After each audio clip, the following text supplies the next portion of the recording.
All right, so picture that you've got like a second me out there in the digital world.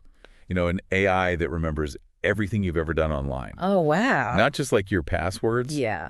but like the really nuanced stuff too. Like, you know what you need before you even think to ask it, fills out those annoying forms, and it even learns what you specifically find helpful. That's pretty wild. That's pretty futuristic. It really does. It sounds like something straight out of science fiction, but to be honest, the reality is closer than you think. Oh, really? Yeah. And there's a research paper we're going to dive into today that's all about making this second me concept a reality. Okay, so, we've got AI assistants now, and those autocomplete features can be pretty handy. Yeah, for sure. But this research paper calls this next level AI native memory 2.0. Mhm. So, like, what makes this different? It's about like creating a persistent and intelligent extension of your memory. Okay. So think of it this way. Instead of just remembering your data, it learns how to use that data in a way that is uniquely helpful to you. So it's not just storing data, it's about understanding and acting on it. Right. Almost like a digital version of our intuition. Exactly. And the way they do this is fascinating. Okay. So they designed a 3-layer memory system. All right. The first layer is your raw digital footprint. So everything you do online, the second layer summarizes that data. It pulls out key facts, your preferences. Okay.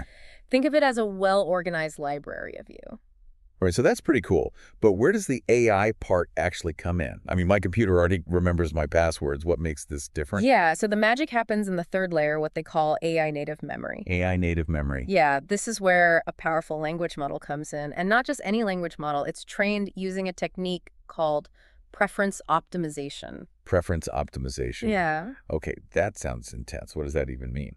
So it means the AI isn't just learning general human behavior, it's specifically learning what you want, how you interact, what you find valuable. So it's like having a personal assistant who knows you better than you know yourself. Exactly. Okay, now that's impressive and a little creepy. Yeah. But let's say I'm trying to learn something new online. Mm-hmm. How would this second me actually help me? So that's where the context provider aspect comes in. Imagine you're researching two-stage model training for machine learning, right? You type in a basic question. Okay. Now, a regular search engine would just give you like a generic list of results, but Second Me digs deeper. Hold on. Is it reading my mind? How does it know what I really need? It remembers, for example, that you were recently like deep diving into a model called DeepSeek Coder V2, which actually uses a 3-stage training process, Okay. pre-training, long context extension, and alignment. Okay, I'm following so far, but how does that change my search? It enhances your query by adding that specific context. So instead of a basic question, it's now a hyper-specific one. Okay. Like, I need resources explaining 2-stage training, ideally with code. I'm familiar with DeepSeek Coder V2's 3-stage process pre-train extension alignment, and I want to understand how these stages apply. That's information a regular search engine wouldn't know to include. So it's like having a superpowered research assistant who anticipates my needs and fills in the gaps in my knowledge. That's seriously impressive. Exactly, and this is just scratching the surface. They even tested how the AI explains its reasoning. Wow. Finding that a step-by-step approach, like a human expert would use, was the most effective. So not only does it give me better results, it shows its work like a good student. Yeah. I like that transparency is definitely key when you've got an AI that knows this much about you. But this all sounds incredibly complex. Yeah. How realistic is it to actually build something like this? Well, the research is still early, but they've made some significant breakthroughs. Okay. One interesting detail is that they're focused on open sourcing the project. Okay. Open sourcing is usually a good sign. Yeah. More transparency, more collaboration, that kind of thing, right? Right. By making the code and research public, they hope to accelerate development and get more user feedback, which is essential for something this personalized. But there are still some big challenges, of course. Like, what? This whole thing sounds a bit like mind reading. Are there any limitations they talk about? One of the biggest ones is real-time thought synchronization. So Second Me can analyze your past data, but it can't literally read your mind. Okay. At least not yet. Okay. So no telepathy for now. That's probably for the best. But this second me concept, it's obviously powerful, but it also feels like uncharted territory. There's so many potential benefits, but I can't help but wonder about the potential downsides as well. You're right. This level of personalization and access to our digital memories raises important questions about privacy, security, even the nature of identity in the digital age. And those are exactly the questions we're going to explore in the next part of our deep dive. All right, listeners, stay tuned because this is where it gets really interesting. We're going to unpack the potential risks and rewards of Second Me and try to figure out if this is a future we should be excited about, cautious about, or maybe a bit of both. Hashtag TTS, the Deep Dive, episode 2025, ZO311, part 2 of 3. Welcome back. So before we get into the potential downsides, I think it's important to highlight just how wide-reaching the applications of this technology could be. You're right, we kind of jumped into the deep end there before we worry about the sharks. Let's talk about what makes this ocean worth exploring in the first place. What are some of the ways this Second Me could actually improve our lives? Well, the researchers highlight a bunch of possibilities, and the one that immediately jumps out is how it could transform how we learn and work with information. Imagine having all your notes, emails, articles, even your browsing history instantly accessible and organized by a Second Me that knows what's relevant to you. Okay, so no more losing that one crucial file or spending hours trying to remember where you saw that specific piece of information. That's a dream come true for anyone who feels constantly buried under information overload. Right. But wouldn't that just be a really fancy search engine? It's much more than that because it understands your preferences and how you think it could help you connect ideas from different sources in a way that a simple keyword search could never do. Imagine brainstorming a project and having your Second Me point out a connection between a research paper you read months ago and a conversation you had last week. That's the kind of insight that can spark real breakthroughs. So it's not just finding information, it's about synthesis, about making those creative leaps that our brains sometimes struggle with. Right. I could see how that would be incredibly valuable for researchers, writers, anyone who works with complex information. Exactly. And beyond personal productivity, imagine how this could revolutionize teamwork. What if a group of colleagues all had their Second Me AI sharing relevant information and insights in real time? No more endlessly searching for the right document or trying to catch everyone up on the latest developments. That sounds like a dream for any team project. Yeah. But wouldn't that require everyone to be comfortable sharing all their data? Hmm. What about privacy concerns?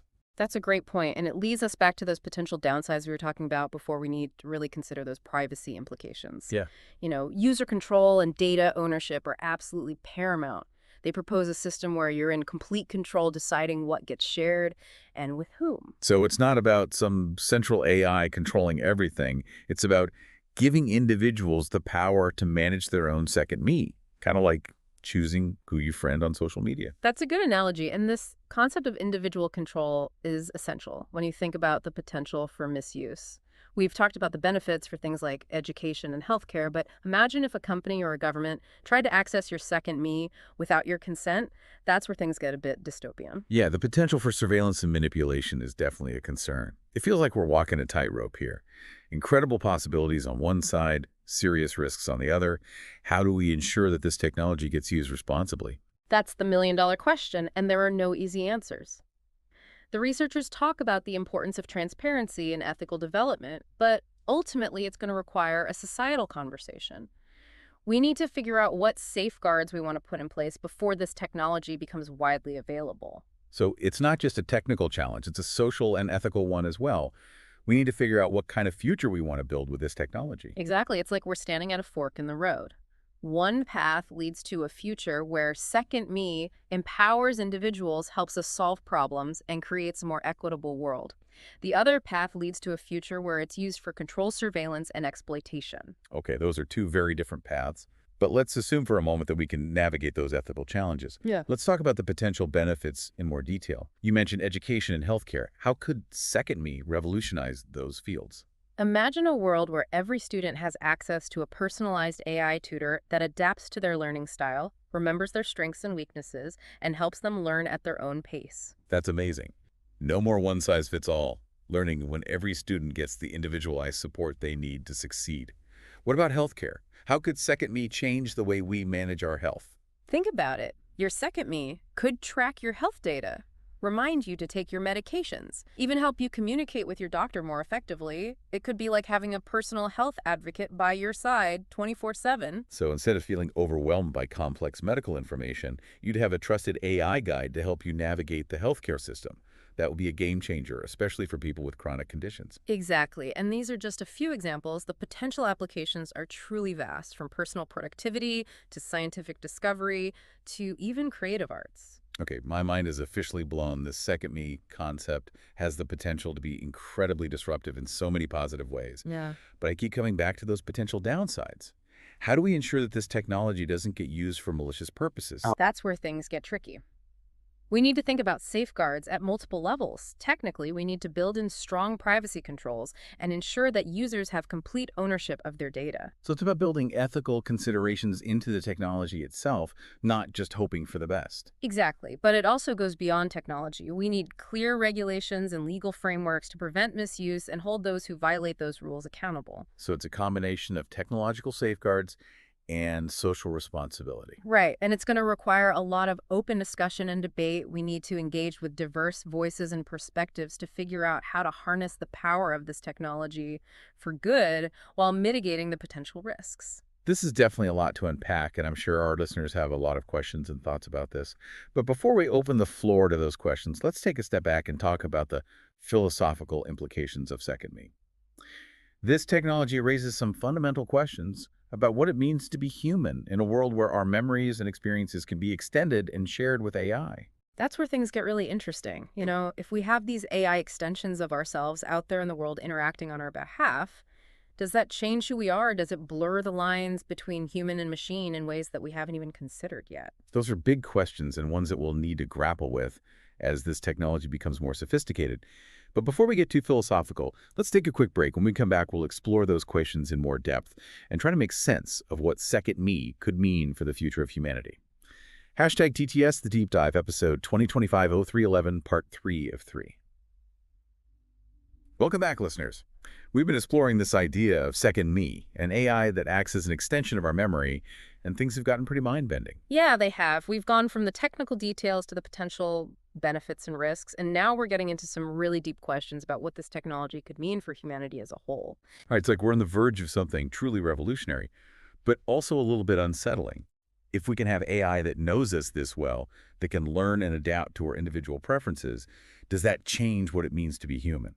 It's a question philosophers have been debating for centuries, right? Like, what makes us unique? What makes us us? And now we're introducing this powerful new element into the equation. Exactly. We're talking about augmenting our memories, potentially sharing them, even having our second me interact with others on our behalf. Is that still us in the driver's seat, or are we creating something entirely different? Yeah, it's fascinating to consider. Imagine a world where your second me could attend a meeting from you, having access to all your notes and understanding your goals. Is that any different from you being there yourself? That's a wild thought. It's like having a superpowered avatar representing you in the digital world. Yeah.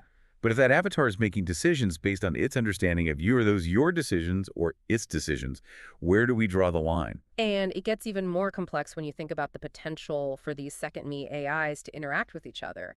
The researchers even talk about the possibility of using NFTs to represent what they call cognitive capital. Okay, NFTs for our memories. It sounds like it could go in a lot of different directions. Explain this cognitive capital idea a bit more. Well, they suggest that the unique knowledge and experiences stored in our second me could become valuable assets. Imagine sharing or even trading aspects of your second me with others, creating a network of interconnected AI minds.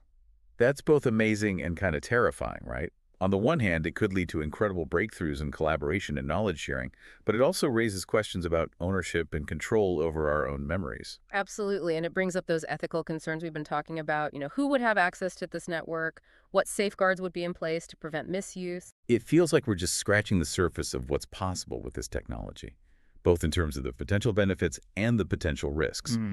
What are your thoughts on the ethical implications? Is this something we should be embracing, or should we be approaching it with extreme caution? I think a healthy dose of both is, in order, we can't ignore the potential for second me to be used for surveillance, manipulation, even control. But we also can't let fear paralyze us from exploring its potential for good. So it's a balancing act, right? We need to be aware of the risks while also being open to the possibilities. Exactly. And that's where the conversation needs to happen, not just among technologists and researchers, but among everyone. What kind of future do we want to build with this technology? What are our values, and how do we ensure that those values are reflected in the development and deployment of a second me? It feels like we're at a crossroads, like humanity has done this before with other transformative technologies. The printing press, the internet now, potentially AI that extends our minds. Each one has brought challenges and opportunities. And just like those previous revolutions, the impact of Second Me will depend on the choices we make. Do we use it to empower individuals or to concentrate power in the hands of a few? Do we use it to expand our understanding of the world or to narrow our focus? Those are big questions, and I don't think we have all the answers right now, but I do think it's crucial that we start asking those questions, that we have these conversations, and that we approach this new frontier with both curiosity and a deep sense of responsibility. Yeah, I completely agree. We need to be thoughtful, deliberate, and above all, we need to keep our focus on what it means to be human in a world increasingly shaped by artificial intelligence. What do you think, listeners? What are your hopes and fears about this future? We'd love to hear your thoughts, and that wraps up our deep dive into the fascinating world of Second Me. It's a concept that pushes the boundaries of what we thought was possible and challenges us to think deeply about the future we want to create. Thanks for joining us, and until next time, keep exploring, keep questioning, and keep learning.